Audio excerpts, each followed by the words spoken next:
Salut et bienvenue dans la formation pour les débutants en trading Forex par Monsieur Tech 237. Dans cette vidéo, je vais partager avec vous une stratégie de trading que vous pouvez déjà commencer à utiliser dans vos comptes démo. Vous allez utiliser ça dans vos comptes démo pour un certain temps, jusqu'à ce que vous atteignez une rentabilité dans vos comptes démo.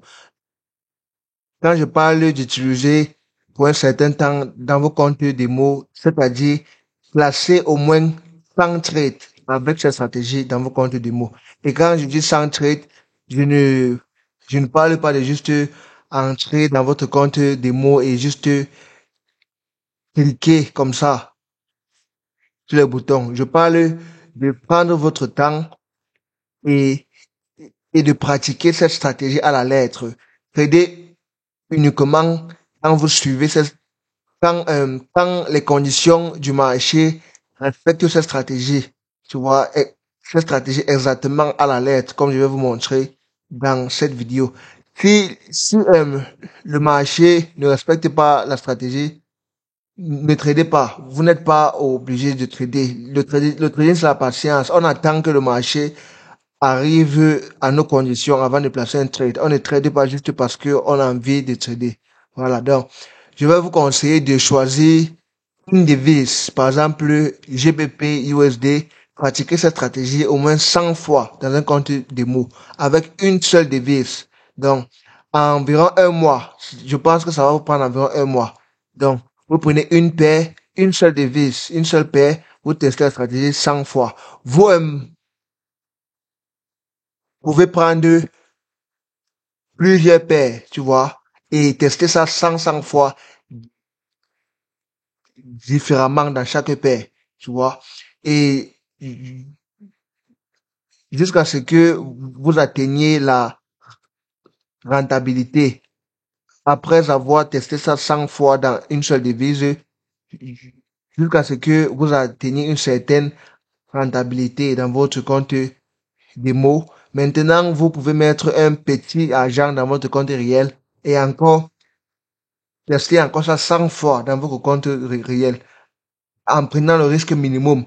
Et après, maintenant, quand vous êtes rentable avec déjà au moins 100 essais, euh, avec au moins 100 trades dans un compte réel, avec une devise sur une devise, vous pouvez maintenant ajouter le capital. Vous pouvez maintenant créer un compte réel avec beaucoup plus d'argent. Tu vois, vous pouvez maintenant mettre plus d'argent et passer aux choses sérieuses et partir maintenant plus agressivement parce que euh, une fois que vous avez gagné la confiance à votre stratégie, vous savez que ça marche.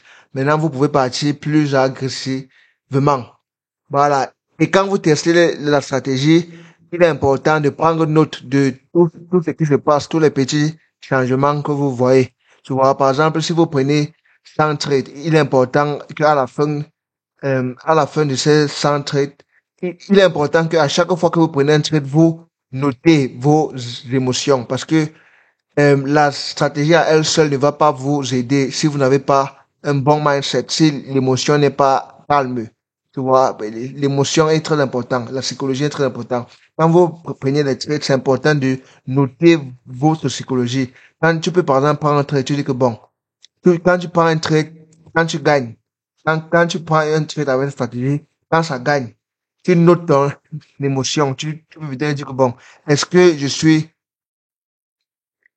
trop fier en ce moment? Est-ce que je suis trop fier de mon gain? Si tu vois que tu es trop fier de ton gain, tu arrêtes de trader. Parce que, notamment quand on trade et qu'on gagne, ça nous excite et on commence à penser qu'on est invincible et ça nous fait prendre encore des trades sans toutefois faire le calcul qu'il faut, le calcul nécessaire, tu vois. Donc, je vous conseille de noter chaque fois. Même chose quand vous payez. Quand tu fais cette stratégie, quand tu perds, tu notes ton émotion. Est-ce que j'ai envie de me revenger? Si tu vois que ton émotion est forte, tu as envie de te revenger, il est important pour toi de te calmer d'abord, tu fais une pause avant de revenir encore t'aider. Peut-être après une heure, 2 heures de temps. Et quand vous travaillez sur des mots, prenez le compte des mots comme votre compte réel. Prenez ça comme votre argent. Ne partez pas juste faire du n'importe quoi sur le compte des mots juste parce que c'est le démo. Voilà. Donc, c'est très important. Parce que si vous blaguez avec votre compte des mots, vous allez aussi blaguer avec votre compte réel. Voilà. Donc, là, je vous montre là, on passe sur la stratégie directement. La stratégie consiste à identifier d'abord la tendance du marché. Ici, on peut voir que la tendance ici, c'est clairement une tendance baissière. On voit que la tendance là, c'est une tendance baissière du marché. Donc là, c'est le premier facteur. Comme je vous dis souvent, avant de prendre un trade, il faut avoir au moins trois facteurs. Il faut avoir au moins trois facteurs. Ça, c'est tendance baissière. Il faut avoir au moins trois raisons d'entrer dans ce trade. Tendance baissière. Première chose. Maintenant, la deuxième chose qu'il faut faire, moi j'aime toujours combiner l'analyse technique avec l'analyse sentimentale et fondamentale. Donc, pour l'analyse sentimentale, on va entrer dans ce site myforexbook.com community/outlook. Ce même, ce même site-là exactement, vous allez seulement copier et coller. Et on va chercher la paire qu'on est en train de trader, GBP USD. Là, nous sommes on était là dans GBP USD.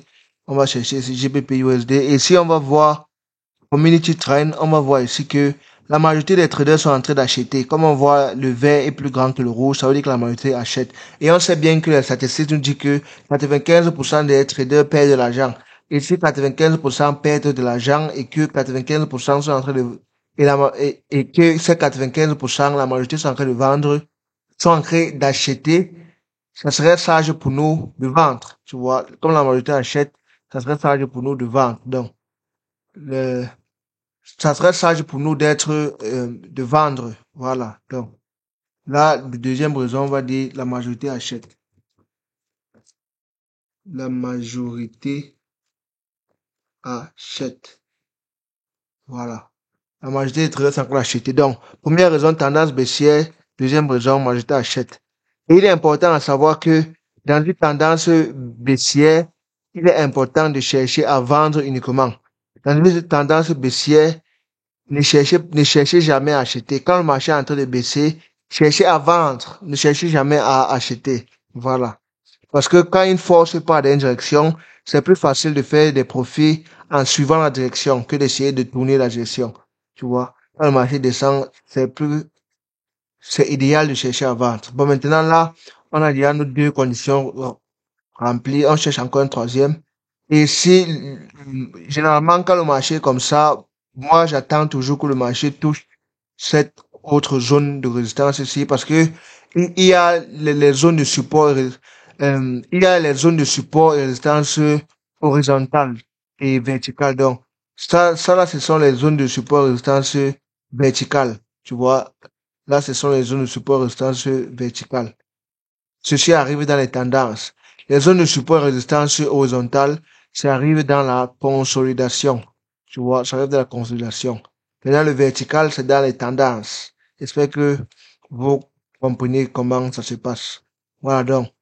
Moi, le scénario ici idéal pour moi, ça serait d'entendre que le marché revienne dans cette zone de résistance verticale pour que je vende. Pour que je vende. Ça serait ça le scénario idéal pour moi. Donc, je vais patienter et je vais utiliser mon outil pour accélérer le marché et voir ce qui se passe. Là, c'est un peu trop rapide, je diminue un peu la vitesse, j'accélère et voir ce qui se passe. Là, on voit que le marché est venu à côté, mais ça n'a pas touché.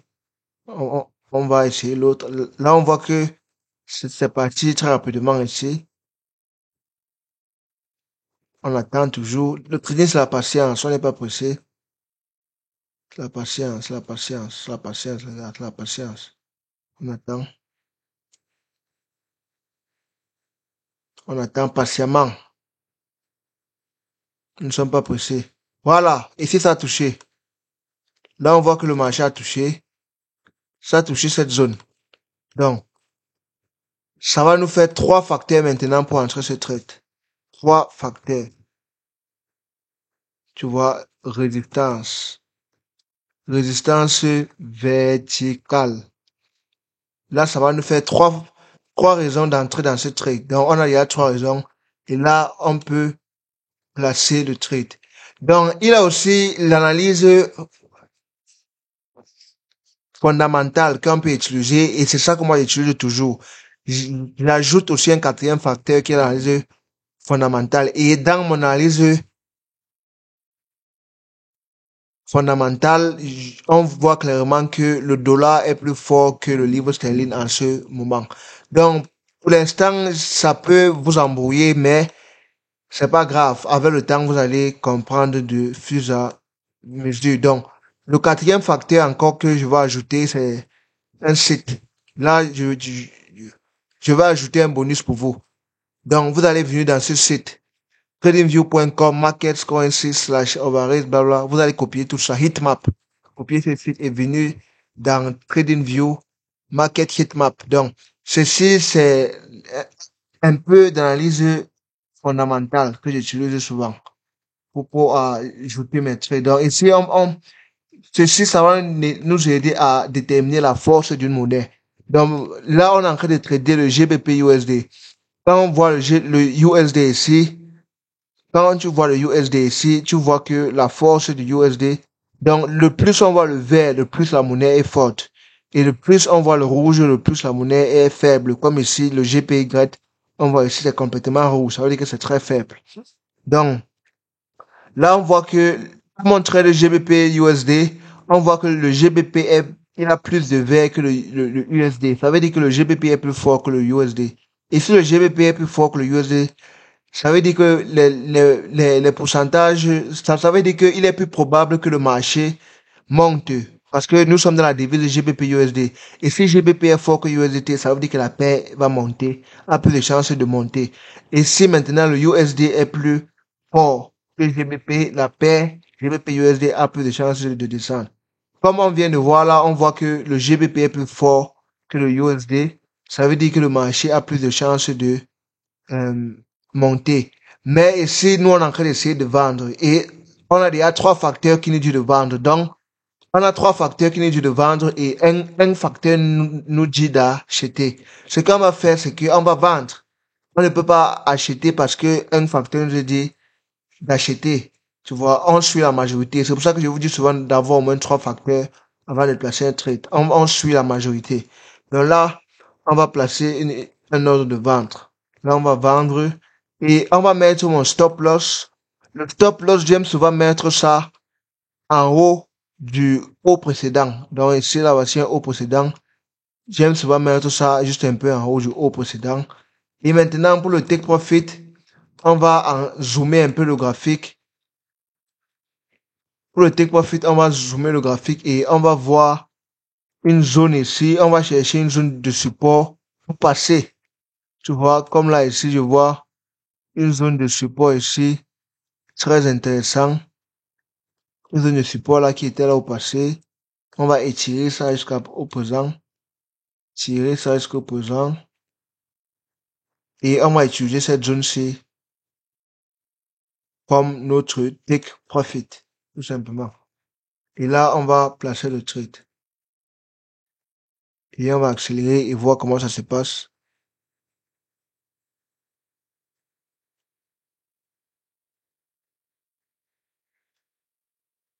Le trade est en train de partir dans notre direction. C'est beau. Quand le trade part dans ma direction comme ça, généralement, j'aime sécuriser mes profits. Quand je sécurise mes profits, c'est-à-dire, je change mon stop loss au prix que je suis entré. Tu vois, quand tu changes ton stop loss au prix que tu es entré, tu ne peux plus perdre l'argent. Au pire des cas, même si le marché remonte n'importe comment, tu ne peux plus perdre de l'argent. Le pire des cas, c'est que ça peut venir, ça touche ton stop loss. Et comme ton stop loss est au prix d'entrée, tu ne vas pas perdre de l'argent. Le trade serait à zéro, ça serait nul. Ça veut dire que tu ne perds rien, tu ne gagnes rien. Donc, quand le marché part à ma faveur, un bon mouvement comme ça, j'aime toujours changer mon stop loss et mettre ça au prix d'entrée. Tu vois, parce que ça m'aide à sécuriser mes profits et ça m'aide à être plus calme. Parce qu'il y a parfois que le marché vient dans ta direction et ça remonte encore, ça touche ton stop loss et tu te trouves en train de perdre l'argent. Il y a souvent que ça fait comme ça. C'est aussi vrai que ça aussi un côté négatif et un côté positif. Le marché aussi peut revenir toucher la zone que tu es entré avant de redescendre. Tu vois? Donc, tout a un négatif et un positif. Donc, je vous recommande de tester autant que possible et vous allez trouver ce qui est mieux pour vous.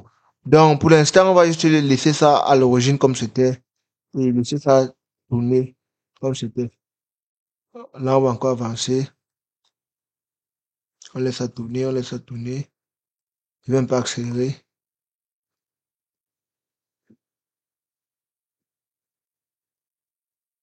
Et là, on voit que le prix a touché. On voit que là, le prix a touché et voilà le trade qui a gagné. On a remporté notre trade. Voilà, environ, on a gagné notre trade. Nous sommes en profit et c'est bon. Le trade a réussi. Là, on a gagné notre trade. Bon, c'était ça la stratégie. J'espère que vous allez prendre des notes. Si c'est difficile à comprendre, revenez voir ceci au maximum de fois. Regardez encore de plus en plus, tu vois. Prenez votre temps, regardez de plus en plus. Regardez ça autant de fois que possible. Voilà. Et si vous avez besoin de l'outil que j'utilise, cet outil, utilisez le lien en description pour avoir une réduction. L'outil coûte environ 15 dollars par mois. C'est intégré dans TradingView. C'est dans la description essentielle de TradingView. Voilà. Donc, à la prochaine, à la prochaine, les gars.